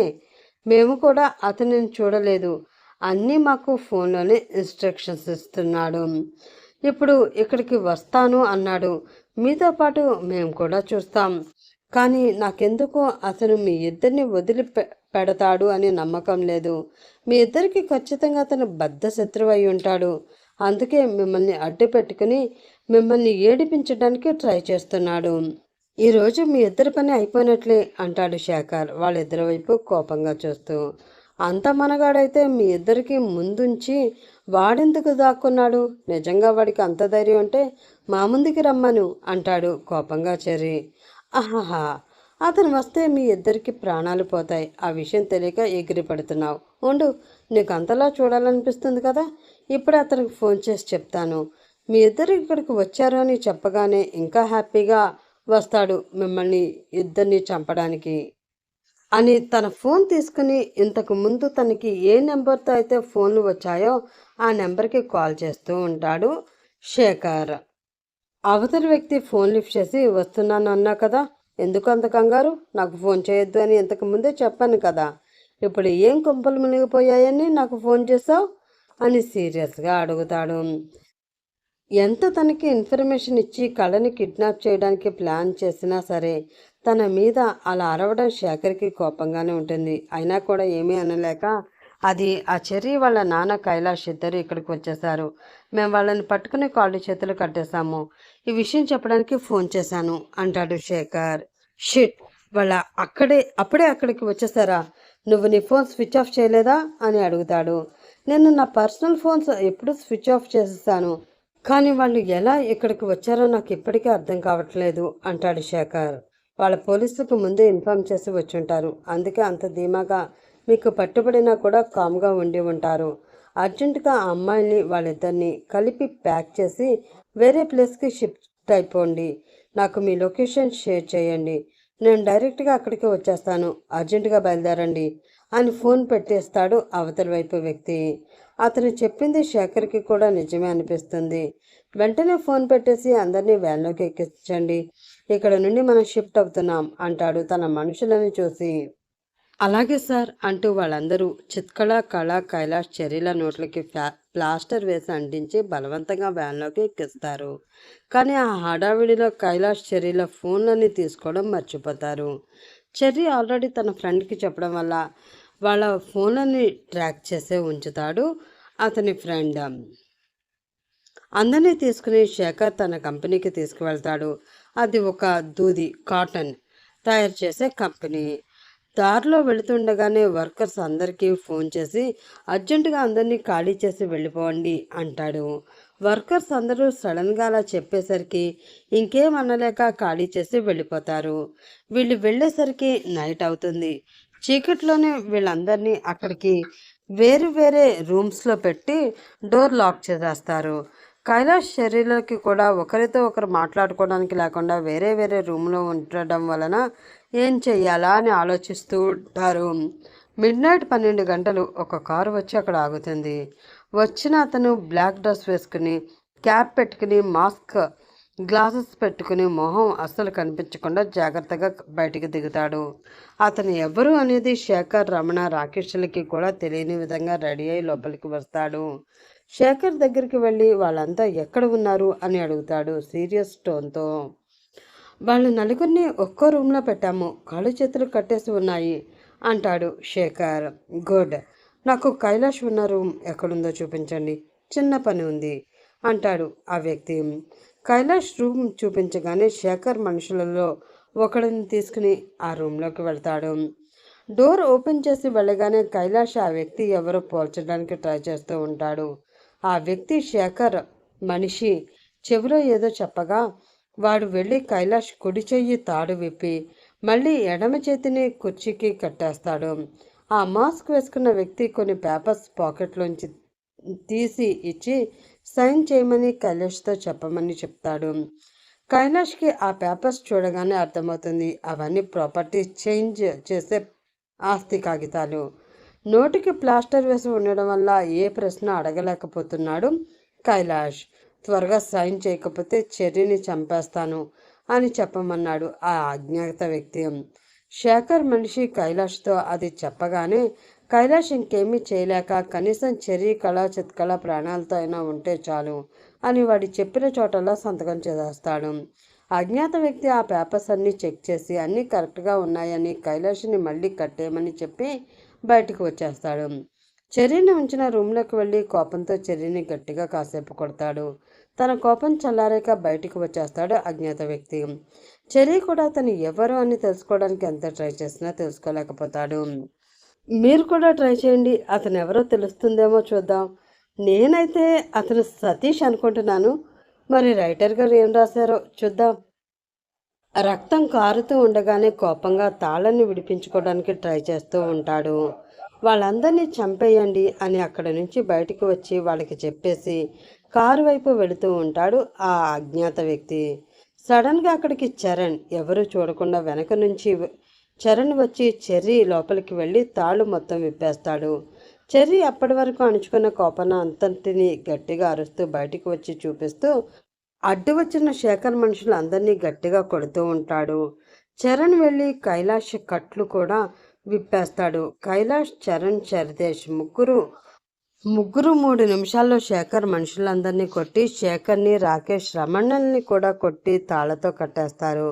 ఇదంతా అజ్ఞాత వ్యక్తి చూసి పారిపోవడానికి ఫాస్ట్గా వెళ్ళి కార్ స్టార్ట్ చేసేసరికి చెర్రీ వెళ్ళి మళ్ళీ బలవంతంగా సీట్లో నుంచి బయటికి లాగుతాడు. చెర్రీ ఎంత కొడుతున్నా కూడా అవతల వ్యక్తి కూడా అంతే తెలివిగా అతన్ని తప్పించుకుంటూ చెర్రీని కొడుతూ ఉంటాడు. కైలాష్ వచ్చి హెల్ప్ చేస్తాను అన్నా కూడా చెర్రీ వద్దు అని అంటే, నాన్న వీడెప్పుడో ఇందాక నన్ను చాలా గట్టిగా ఎంతో కాలం నుంచి బాగా కోపం ఉన్నట్లు నన్ను కొట్టాడు, వీడెవడో నాకు తెలియాలి, వీటిని నేనే కొట్టాలి, నాకు అడ్డు రావద్దు అని అజ్ఞాత వ్యక్తిని కొడుతూనే ఉంటాడు. మాస్క్ తీయాలని ఎంత ట్రై చేసినా కూడా తీయనివ్వడు. జాగ్రత్తగా పడుతుంటాడు ఆ వ్యక్తి. కాసేపట్లోనే అక్కడికి పోలీసులు వచ్చి అక్కడ వాళ్ళందరినీ కస్టడీలోకి తీసుకుంటారు. చెర్రీ అప్పటికే అవతలి వ్యక్తిని బాగా కొట్టి మాస్క్ తీసే టైంలో పోలీసులు వచ్చి ఇద్దరిని పట్టుకుంటారు. కైలాష్ వచ్చి చెర్రీని వదలమనడంతో వదులుతారు. నానా వాడి ఆ మాస్క్ తీయండి, వాడెవడో మనకు తెలియాలి అంటాడు కోపంగా చెర్రీ. కైలాష్ కూడా అవును, వాడు ఎవరో తెలియాలి అని చెప్పి ఫాస్ట్గా వెళ్ళి పోలీసులు అతని 2 చేతులు పట్టుకునేసరికి వాడి మాస్క్, క్యాప్, గాగుల్స్ తీసేస్తారు. ఎదురుగా చూస్తే సతీష్. చెర్రీకి ఒక్క నిమిషం ఏమీ అర్థం కాదు. చిన్నప్పటి నుంచి సతీష్ని తన బెస్ట్ ఫ్రెండ్ అనుకున్నాడు. తన దగ్గర ఏ సీక్రెట్ దాచలేదు. తనతో సమానంగా అన్నీ ఇచ్చాడు. వాళ్ళ నాన్న చనిపోయినప్పుడు కూడా తనకి తోడుగా ఉండి తను ఏ స్కూల్లో అయితే చదివాడో సతీష్ని కూడా అదే స్కూల్లో చదివించాలని వాళ్ళ నాన్న దగ్గర మాట తీసుకున్నాడు. కైలాష్, మహా కూడా సతీష్ని, చెర్రీని వేరుగా చూడకుండా వాళ్ళ బిడ్డల్లాగా చూసుకున్నారు. కానీ సతీష్కి సడన్గా ఏమైంది అర్థం కాలేదు చెర్రీ, కైలాష్లకి. పోలీసులు సతీష్ని తీసుకువెళుతూ పోతూ ఉండగా చెర్రీ ఆగండి, అతను నా ఫ్రెండ్, నా బెస్ట్ ఫ్రెండ్, నేను తనతో మాట్లాడాలి, మీరు వీళ్ళందరినీ తీసుకువెళ్ళండి, అతను నేను తీసుకువస్తాను అంటాడు. కైలాష్ ఏం మాట్లాడకుండా చూస్తూ ఉండిపోతాడు. పోలీసులు మాత్రం లేదు సార్, చాలా రిస్క్ కదా, ఇప్పుడు వరకు మీతో వైలెంట్గా బిహేవ్ చేశాడు. మేము రిస్క్ తీసుకోలేదు. అలా అని మీతో పంపించలేము. కావాలంటే మీరే పోలీస్ స్టేషన్కి వచ్చి మాట్లాడి వెళ్ళండి అంటారు. కైలాష్ వెంటనే చెర్రీ భుజం మీద చేయి వేసి పోలీసులు వెళ్ళమని సైగ చేస్తాడు. సతీష్ కళ్ళల్లో కొంచెం కూడా పశ్చాత్తాపం కానీ, అభిమానం కానీ, స్నేహితుడి మీద ప్రేమ కానీ కనిపించదు. కోపంగా చూసుకుంటూ ఇంకా ఏదో చెప్పలేని పగ మనసులోనే దాచుకున్నాను అన్నట్లు చూస్తూ పోలీసులతో వెళ్ళిపోతాడు. అది కాదు నాన్న అని చెర్రీ ఇంకా ఏదో చెప్పబోతూ ఉంటే అంతలో కైలాష్ చెర్రీ చేయి పట్టుకుని, ఇప్పుడు కాదు, ఇక్కడ అంతకన్నా కాదు, ముందు కళా చిత్కళ వాళ్ళని ఇంటికి తీసుకువెళ్ళాలి, పద వెళ్దాం అంటూ చెయ్యి పట్టుకుని తీసుకువచ్చేస్తాడు. చరణ్ చిత్కళ దగ్గరికి వెళ్ళి ఎలా ఉంది అని ప్రేమగా చూస్తూ అడుగుతాడు. తను నవ్వుతూ నేను బాగానే ఉన్నాను అనగానే అందరూ కలిసి బయటికి వస్తారు. కళ చెర్రీని చూసి ఏం మాట్లాడాలో తెలియక కామ్గా చిత్కళ వెనకే నడుస్తూ ఉంటుంది. అందరూ కైలాష్ వాళ్ళ ఇంటికి వస్తారు. వచ్చేటప్పటికి ఇంట్లో మానస, భవ్య, కళ్యాణి మహా డల్గా కూర్చుని ఉంటారు. అప్పటికే కైలాష్కి అనుమానం వస్తుంది, మానసకి నిజం తెలిసిందా అని. కానీ బయట పడలేక మెల్లిగా నడుస్తూ వెళ్ళగానే మహా కళని చూసి ఎలా ఉన్నావమ్మా అంటూ గట్టిగా హత్తుకుని ఏడుస్తూ ఉంటుంది. మానస వెంటనే లేచి కైలాష్ దగ్గరికి వచ్చి చేతులు పట్టుకుని ఆయన ఎక్కడున్నారన్నయ్య అని అడుగుతుంది. కైలాష్ ఏదో చెప్పబోయేలోగానే చెర్రీ కోపంగా పోలీస్ స్టేషన్లో ఉన్నాడు అని సీరియస్గా చెప్తాడు. సిగ్గులేదరా, ఇంటి అల్లుండి పోలీసులకు అప్పచెప్పి ఏదో ఘనకార్యం సాధించినట్లు దీన్ని పట్టుకొస్తారా అంటూ కళని చూపించి కోపంగా అడుగుతుంది కళ్యాణి. నానమ్మ, ఇప్పటి వరకు జరిగింది చాలు. అసలు నిజం తెలుసుకోకుండా ఎందుకు ఆ మాటలు? ముందు ఏం జరిగిందో తెలుసుకో, అప్పుడు మాట్లాడు. నిజమంతా తెలిసిన తర్వాత కూడా నీకు అతను ఇంకా అల్లుడు అనుకుంటే చెప్పు, నేను వెళ్ళి పోలీస్ స్టేషన్లో చెప్పి విడిపించుకుని వస్తాను అంటాడు చెర్రీ. మానస కూడా భయపడుతూనే ఏంటా నిజం అన్నయ్య, ఇప్పటికైనా చెప్పండి అంటుంది కైలాష్తో. ఆయన కళ వైపు చూస్తారు. వద్దు అన్నట్లు తల ఊపి ఏమీ జరగలేదు పిన్ని గారు, మేము ఇంకా బయలుదేరతాం, మీరు ఆ విషయం మర్చిపోండి అని చెర్రీని చూసి శేఖర్ గారిని విడిపించుకుని తీసుకువచ్చేయండి.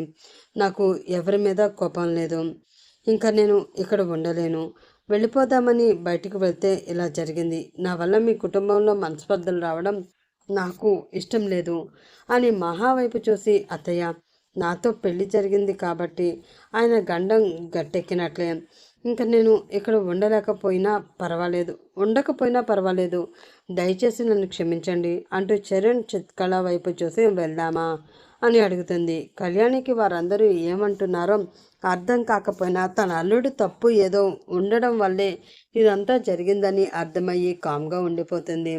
కానీ భవ్య ఊరుకోకుండా కళ వైపు చూసి లేదు, మీరు ఇక్కడే ఉండండి, మావయ్య ముందు నాకు నిజమేంటో తెలియాలి, ఇప్పుడే చెప్పండి అంటుంది. కైలాష్ మానసని చూస్తారు. మానస కూడా చెప్పన్నయ్య అనగానే గట్టిగా ఒకసారి ఊపిరి వదిలి సోఫాలో కూర్చుని జరిగిన మొత్తం మానస, భవ్య కళ్ళకి చెప్తూ ఉంటారు. మానస కళ్ళ నుండి నీళ్ళు ఆగవు. చెప్పడం స్టార్ట్ చేసిన వెంటనే ఏడుస్తూనే ఉంటుంది. ఇన్ని రోజులు దేవుడు అనుకున్న మనిషి ఇంత రాక్షసుడా అని ఆశ్చర్యపోతూ ఉంటుంది ఆమె. భవ్య కూడా వాళ్ళ నాన్న ఇలా చేశారంటే నమ్మలేకపోతుంది. కానీ కళని చూశాక జాలి కూడా వేస్తుంది. కన్న తల్లిని కన్న తండ్రి తన కళ్ళ ముందే చంపి తనను కూడా చంపడానికి ప్రయత్నించేసరికి ఆ చిన్నతనంలోనే తన ఆవేదనని అర్థం చేసుకుని ఏడుస్తూ ఉంటుంది. ఇంటి అల్లుడు అని చెప్పి కొడుకు కంటే కూడా అల్లుడిని ఎక్కువ గౌరవించినందుకు ఇలాంటి వాళ్ళని తెలిసిన తర్వాత కళ్యాణి కూడా ఎంతో బాధపడుతూ ఉంటుంది.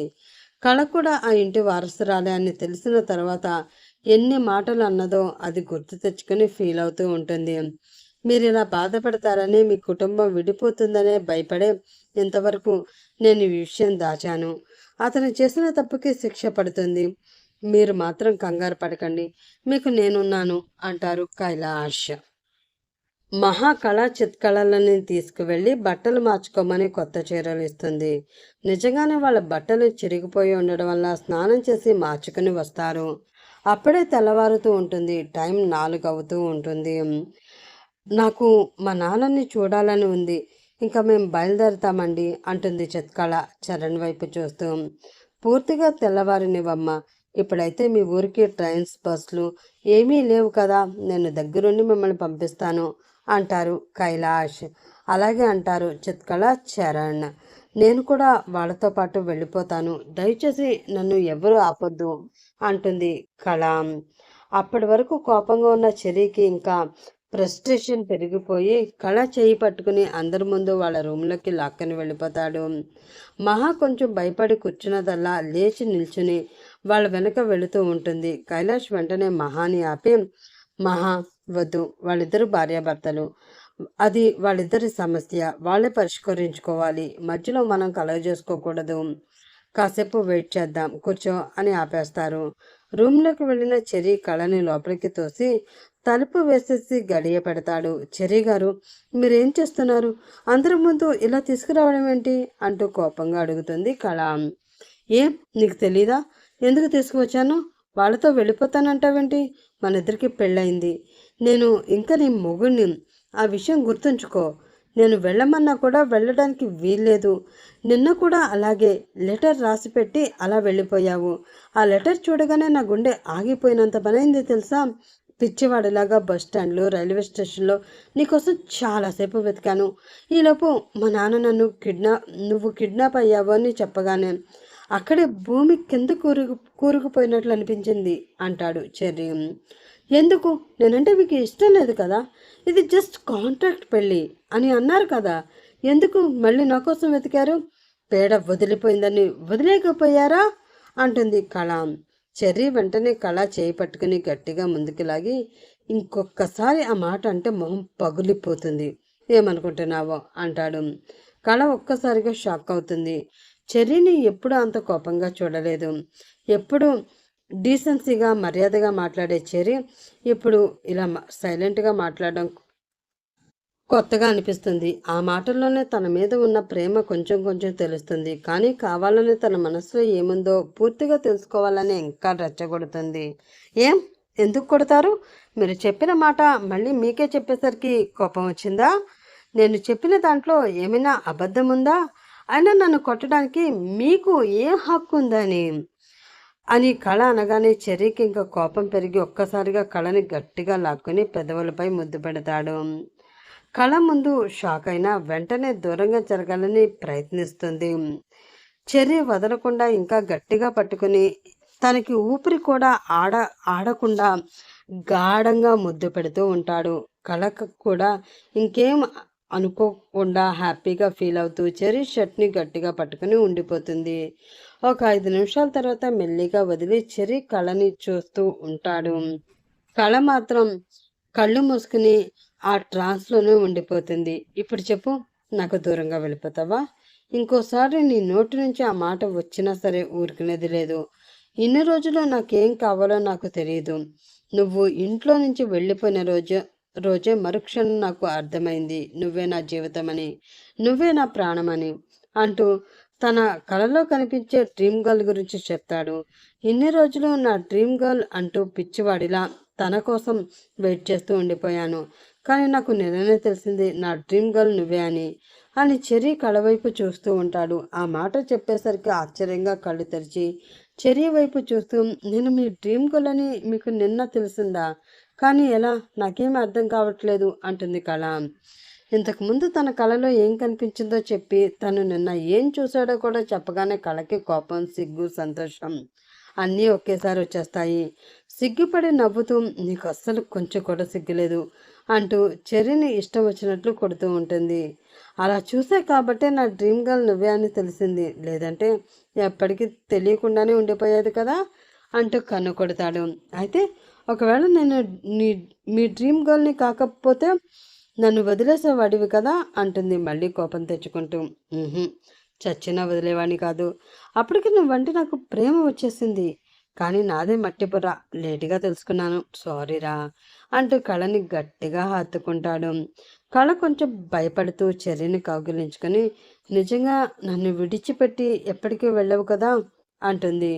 నువ్వు లైఫ్ లాంగ్ నన్ను భరించాల్సిందే అంటూ కళ మెడపై మెత్తగా ముద్దు పెడతాడు. కళ పూర్తిగా చెర్రీ కౌగిలిలో వెతికిపోతుంది. చరణ్, చిత్కళ రూమ్లోకి వెళ్ళి రెస్ట్ తీసుకుంటూ ఉంటారు. భవ్య, మానస, కళ్యాణి కూడా బాధపడుతూ వాళ్ళ రూమ్లోకి వెళ్ళి ఆలోచిస్తూ కూర్చుంటారు. రూమ్లోకి వెళ్ళిన వాళ్ళు అరగంట అయినా బయటికి రావడం లేదు. నాకు చాలా టెన్షన్గా ఉందండి అంటుంది మహా. అప్పుడే 5 గంటలకి వచ్చిన పేపర్ చూసుకుంటూ, అంత ఫాస్ట్గా వెళ్ళిన వాళ్ళు వెంటనే వెనక్కి వచ్చి వెళ్ళిపోతాను అంతే కదా, భయపడాలి. ఇంతవరకు లేదు అంటే లోపల ఏం జరుగుతుందో ఊహించు అంటూ ముసిముసిగా నవ్వుతూ ఉంటాడు కైలాషం. మీకు అన్ని ఆటలే, నాకు అదే టెన్షన్గా ఉంది. అసలే వాడికి కోపం ఎక్కువ. ఆ కోపంలో పిల్లని ఏమైనా చేస్తేనో అని భయపడుతూ ఉంటుంది మహా. వెంటనే పేపర్ దించి మహాని దగ్గరికి లాక్కుని, వాడు నా కొడుకు, అంత నా పోలికే అంటూ మహా బుగ్గ పైన ముద్దు పెడతాడు. ఒక్కసారిగా మహా కంగారు పడుతూ చుట్టూ చూస్తూ ఉంటుంది. మనకి పెళ్ళై 25 సంవత్సరాలైంది, ఇంకా సిగ్గుపడడం ఆపవా అంటూ ఇంకొంచెం దగ్గరికి వచ్చేసరికి, అసలే టెన్షన్లో ఉంటే మీరేంటి అంటూ కైలాష్ని భుజం పైన ఒక దెబ్బ వేసి కాఫీ తీసుకురావడానికి వంటింట్లోకి వెళ్ళిపోతుంది మహా. చెర్రీ గారు, ఇంక వదలండి అంటుంది కళ. చెర్రీ వదలకుండానే ఇంకా గట్టిగా కౌగులించుకుని, చెర్రీ అని అయినా పిలువు, లేదంటే బావా అని పిలువు, అంతేకాని మధ్యలో ఈ చెర్రీ గారు ఏంటే బాబు అంటూ ఉంటాడు నడుంపై గట్టిగా నొక్కుతూ. ఇప్పుడే ప్రపోజ్ చేసి వెంటనే అల్లరి మొదలు పెట్టేశారా అంటూ ఒక్కసారిగా వెనక్కి తోస్తుంది కళ. ప్రపోజ్ ఇప్పుడు చేసినా మన పెళ్ళయి మాత్రం అప్పుడే 9 రోజులు అయిపోయింది. ఇప్పుడు అఫీషియల్గా నువ్వు నా పెళ్ళం అంటూ మళ్ళీ వెనక్కి లాక్కుని పెదవులపై ముద్దు పెడతాడు. అలా ఇంకో 15 నిమిషాలు గడిచాక ఇద్దరూ నవ్వుకుంటూ చేతులు పట్టుకుని కిందకి దిగి వస్తూ ఉంటారు. వాళ్ళిద్దరిని చూసి మహా, కైలాష్ సంబరపడిపోతారు. ఎలా అయితేనే ఇద్దరు ఒకటయ్యారు, అది చాలు అని అనుకుంటుంది మహా. కిందకి వచ్చాక, ఏంటమ్మా కోడలా, అయితే నీ ప్రయాణం వాయిదా వేసినట్లేగా అంటారు కైలాష్ గారు పేపర్ కిందకి నుంచి నవ్వుతూ. కళ సిగ్గుపడుతూ చెర్రీ వైపు చూస్తూ మహా దగ్గరికి వెళ్ళి మనస్ఫూర్తిగా ఆమెని హత్తుకుంటుంది. కాసేపు అయ్యాక చరణ్, చిత్కళ ఫ్రెష్ అప్ అయ్యి బయటకు వచ్చి అందరి దగ్గర చెప్పి వాళ్ళ ఊరు బయలుదేరతారు. మానస, భవ్య కూడా వాళ్ళ ఇంటికి వెళ్ళిపోతారు. చెర్రీ కైలాష్తో, నాన్న నేను సతీష్ని కలిసి వస్తాను, అసలు ఎందుకు అలా చేశాడో నాకు తెలియాలి. ఇన్ని సంవత్సరాలు మీరు అమ్మ తర్వాత నాకు అత్యంత ముఖ్యమైన వ్యక్తి సతీష్ అని అనుకున్నాను, కానీ నా మీద నన్ను చంపేంత కోపం ఉంది అని తెలుసుకోలేకపోయాను. ఆ కోపానికి కారణం ఏంటో నేను తెలుసుకోవాలి అంటాడు. నీతో పాటు నేను కూడా వస్తాను పద అంటూ కైలాష్, చెర్రీ ఇద్దరు పోలీస్ స్టేషన్కి వెళ్తారు. సతీష్ని చెర్రీ పిలవగానే సతీష్ కూర్చున్న వాడల్లా లేచి కోపంగా వస్తాడు. చెర్రీ సతీష్ని, ఎందుకు ఇలా చేశావు సతీష్ అని అడుగుతాడు. నీకు ఇంకా అర్థం కాలేదా? మా నాన్న ఎలా చనిపోయారో మర్చిపోయావా? నీ వల్లే అని గట్టిగా అరుస్తాడు. కానీ చెర్రీకి అదేం గుర్తుండదు. అంటున్నావు? నాకు అర్థం కావట్లేదు సతీష్. అంకుల్ నా వల్ల చనిపోవడం ఏంటి అంటాడు. కైలాష్కి మాత్రం అంతా అర్థమవుతుంది. చెర్రీ, నీకు 9 ఏళ్ళు ఉన్నప్పుడు ఒక కారు ప్రమాదంలో నిన్ను కాపాడబోయి సతీష్ వాళ్ళ నాన్న చనిపోయారు. కానీ అప్పటి నుంచి సతీష్ని నేను ఏనాడు విడిగా చూడలేదు. నా కన్న కొడుకనే అనుకున్నాను. కానీ సతీష్ తన మనసులో ఇంత పగ పెంచుకున్నాడు అని ఏనాడు అనుకోలేదురా నేను. సతీష్, నువ్వు అనుకుంటున్నది తప్పు. అది ఒక ప్రమాదం మాత్రమే. చెర్రీని కాపాడిపోయి మీ నాన్నగారు చనిపోయారు, అంతేకాని చెర్రీకి ఎటువంటి సంబంధం లేదు. అప్పుడు చెర్రీ చాలా చిన్న పిల్లవాడు.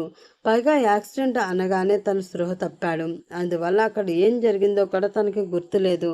నువ్వు అదంతా మనసులో పెట్టుకున్నావు, కానీ మేమేనాడు నిన్ను వేరుగా చూడలేదు. ఇన్ని సంవత్సరాలు మా కుటుంబంలో వ్యక్తిగానే చూసాము అంటాడు కైలాష్. మీరేదైనా చెప్పండి, మా నాన్నకి చావుకి కారణం మాత్రం చెర్రీనే. నేను తనని వదిలిపెట్టాను అంటూ కోపంగా లోపలికి వెళ్ళిపోతాడు. చెర్రీ ముభావంగా బయటికి నడుచుకుంటూ వెళ్ళి కారులో కూర్చుని బాధపడుతూ ఉంటాడు. అసలు ఆ రోజు ఏం జరిగిందో చెర్రీకి ఏమీ తెలీదు. అప్పుడు కైలాష్ మళ్ళీ సతీష్ని అని పిలిచి, సతీష్, నువ్వు అనుకుంటున్నది తప్పు. నీకేదైనా ఉంటే ఆ కోపం నా మీద చూపించు. ఎందుకంటే చెర్రీకి నువ్వంటే ప్రాణం. నిన్ను తన బెస్ట్ ఫ్రెండ్గానే ఎప్పుడూ చూశాడు. నీకు ఇంకో విషయం తెలియాలి. 3 సంవత్సరాల క్రితం నీకు యాక్సిడెంట్ అయినప్పుడు కిడ్నీ డ్యామేజ్ అయి కిడ్నీ కావాల్సి వచ్చింది, గుర్తుందా అని అడిగారు. సతీష్కి ఆ విషయం తెలుసు కాబట్టి అవును గుర్తుంది అంటాడు కొంచెం కోపంగానే. అప్పుడు నీకు కిడ్నీ ఇచ్చి కాపాడింది ఎవరో కాదు, నీ ప్రాణ స్నేహితుడు చెర్రీనే. నేనే మహా తనకి ఎంతో వద్దని చెప్పాము. ఇంకాస్త డబ్బులు ఇస్తే ఎవరైనా డోనర్స్ త్వరగా దొరకవచ్చు అన్నాం. కానీ టైంకి నీకు ఆపరేషన్ జరగకపోతే నువ్వు చనిపోతావేమో అని భయపడి తన కిడ్నీ ఇచ్చి నిన్ను కాపాడాడు. అలాంటి వాడిని నువ్వు అపార్థం చేసుకున్నావు. తెలిసి తెలియని వయసులో తనని కాపాడడానికి మీ నాన్న చేసిన త్యాగాన్ని నువ్వు తప్పుగా అర్థం చేసుకున్నావు. తన మీద కోపం ఇంకా ఎంతకాలం? ఇప్పటికైనా నిజం తెలుసుకో అంటూ ఎస్ఐ దగ్గరికి వెళ్ళి నేను పెట్టిన కేసుని విత్డ్రా చేసుకుంటున్నాను, అందరినీ విడిచిపెట్టండి అంటూ శేఖర్, రమణ, రాకేష్లను కూడా విడిచిపెట్టమని చెప్పి వెళ్ళిపోతాడు. సతీష్కి అప్పుడు అర్థమవుతుంది తను ఎంత పెద్ద తప్పు చేశాడో. ఇన్స్పెక్టర్ అతన్ని బయటికి వదిలిన వెంటనే పరిగెత్తుకుంటూ వెళ్ళి చెర్రీని కారులోనే కౌగిలించుకుంటాడు. నిజంగా సారీరా, ఇన్ని సంవత్సరాలు నిన్ను నేను తప్పుగా అనుకున్నాను. నా అనవసరమైన పగతో నీకు చాలా హాని తలబెట్టబోయాను. కళని కూడా ఫోన్ చేసి బెదిరించాను, నన్ను క్షమించు అంటూ ఏడుస్తూ ఉంటాడు. అతను అంతవరకు కోపంగా మాట్లాడి సడన్గా అలా ఫాస్ట్గా వచ్చి పట్టుకునేసరికి ఆశ్చర్యపోయి కైలాష్ వైపు చూస్తాడు. కైలాష్ చిన్నగా నవ్వేసరికి అర్థం చేసుకుని చెర్రీ కూడా సతీష్ని కౌగిలించుకుని నువ్వెప్పటికీ నా బెస్ట్ ఫ్రెండ్ వేరా అంటూ ఎమోషనల్ అవుతాడు. ఈలోపు వెనక నుంచి శేఖర్, రాకేష్, రమణ కూడా వచ్చి కైలాష్ దగ్గర నిల్చుని చూస్తూ ఉంటారు. శేఖర్, నేను నిన్ను క్షమించాను అని అనుకోకు. ఇక పైన మంచిగా బ్రతుకు. కేవలం మా చెల్లి మొహం చూసి మాత్రమే నిన్ను వదిలిపెడుతున్నాను. ఇది ఇంకా మనసులో పెట్టుకుని నా చెల్లిని ఏమైనా చేయాలని చూసావో ఈసారి నేను నిన్ను ప్రాణాలతో వదలను అంటాడు. శేఖర్ వచ్చి నన్ను క్షమించు బావా, నిజంగానే తప్పు చేశాను అంటాడు. నువ్వు క్షమించమని అడగవలసింది నన్ను కాదు, కళని. ఎందుకంటే తన కళ్ళ ముందే వాళ్ళ అమ్మని చంపి తన జీవితం అంతా అనాథలా బ్రతికేలా చేశావు. వెళ్ళి తనని క్షమించమని అడుగు, అప్పుడే నీకు మనశ్శాంతి రావచ్చు అని రమణ వైపు, రాకేష్ వైపు చూసి, రమణ, నువ్వు చిత్కళ్ళని పెళ్లి చేసుకోవడానికి కదా వచ్చావు, మరి ఇక్కడికి వచ్చాక తనని చంపాలని చూస్తున్నారు, ఎందుకు, ఏమైంది అని అడుగుతాడు సీరియస్గా. రమణ తలదించుకుని, శేఖర్ గారు, కళ విషయం చిత్కళకి మొత్తం తెలుసు కాబట్టి ఎప్పటికైనా ప్రమాదమే అని తనని కూడా చంపేయండి అని మాకు డబ్బులు ఇచ్చారు సార్, క్షమించండి అని రాకేష్, రమణ అక్కడి నుంచి వెళ్ళిపోతారు. శేఖర్, చెర్రీ, సతీష్, కైలాష్ నలుగురు కలిసి ఇంటికి వస్తారు. సతీష్ కళ దగ్గరికి వచ్చి నన్ను క్షమించు, నీకు ఫోన్ చేసి బెదిరించింది నేనే. ఇదంతా చెర్రీ మీద పగ తీర్చుకోవడానికి నీ గురించి అంతా తెలుసుకుని అలా మాట్లాడానని తప్పితే ఇంకా వేరే ఉద్దేశం ఏమీ లేదు అంటూ క్షమించమని అడుగుతాడు. ఈలోపు శేఖర్ కూడా వచ్చి నన్ను కూడా క్షమించమ్మా, నీ కన్న తండ్రిని అయినా కూడా ఏ ఒక్కరోజు నీతో ప్రేమగా నడుచుకోలేదు. ఆఖరికి నీ తల్లిని కూడా చంపాను అంటూ కాళ్ళ మీద పడబోతాడు. అయ్యో, అదేం లేదండి, మీరు నాకు నాన్న అనే ఫీలింగ్ కూడా నాకు లేదు, అలాగే కోపం కూడా లేదు. నాకు ఇప్పుడు మంచి ఫ్యామిలీ దొరికింది, చాలా సంతోషంగా ఉన్నాను అంటూ నా చెయ్యి పట్టుకుని మహాన్ని చూస్తూ నవ్వుతుంది. శేఖర్కి అర్థమవుతుంది కనీసం అతడిని తండ్రిగా కూడా యాక్సెప్ట్ చేయట్లేదు, బాగానే బుద్ధి చెప్పింది అని. మాట్లాడకుండా అక్కడి నుంచి వెళ్ళిపోతాడు. సతీష్ కూడా ఇంకా నేను బయలుదేరతాను అంటూ వెళ్ళిపోతూ ఉంటాడు. చెర్రీ వెళ్ళి సతీష్ని పట్టుకుని, చూడు, నువ్వు పిచ్చి పిచ్చి ఆలోచనలు చేసి మా నుంచి దూరంగా వెళ్ళాలి అని ఆలోచన చేయకు. నాకు నీ మనసులో ఏముందో తెలియదు అనుకుంటున్నావా? రేపటి నుంచి ఆఫీస్కి రాకపోయావో నేను వచ్చి నువ్వు ఎక్కడ ఉన్నా కూడా చంపేస్తాను అంటూ స్వీట్ వార్నింగ్ ఇచ్చి కౌగిలించుకుంటాడు. సతీష్ ఆశ్చర్యంగా చూసి, నా మనసులో ఉన్నది ఎలా చెప్పావురా అంటూ తను కూడా కౌగిలించుకుని, లేదురా, నీలాంటి మంచి స్నేహితుడిని, ఇలాంటి గొప్ప కుటుంబాన్ని వదిలి నేను ఎక్కడికి వెళ్ళను అంటూ కళ్ళు తెరుచుకుని అందరికీ బాయ్ చెప్పి వెళ్ళిపోతాడు. ఇంటికి వెళ్ళిన చరణ్ చిత్కళలను మాధవరావు చూసి ఆశ్చర్యపోయి ఎంతో సంతోషపడతాడు. ఆల్రెడీ రాకేష్ రమణ ఫోన్ చేసి చెప్పడం వల్ల రమ కూడా చిత్కళ దగ్గరికి వచ్చి, చాలా థ్యాంక్స్ అమ్మా, నీకు అంత అపకారం చేయాలని చూసినా కూడా నా తమ్ముడిని నా బిడ్డని కాపాడావు. నేను నిన్ను చాలా సంవత్సరాల నుంచి కష్టపెడుతూనే ఉన్నాను. సవతి తల్లి అంటే సవతి తల్లిలాగానే ప్రవర్తించాను అంటూ క్షమించమని ఏడుస్తూ అడుగుతుంది.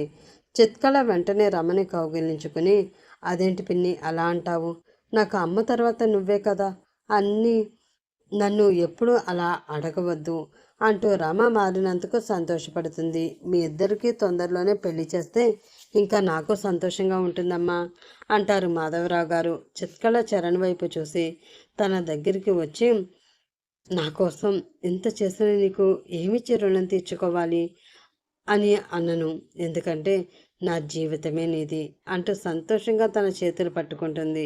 అలా చరణ్ చిత్కళ చెరీ కళ నిజమైన ప్రేమ ఎన్ని అడ్డంకులు వచ్చినా తట్టుకుని గెలిచింది. ఈ కథ ఇంతటితో సమాప్తం.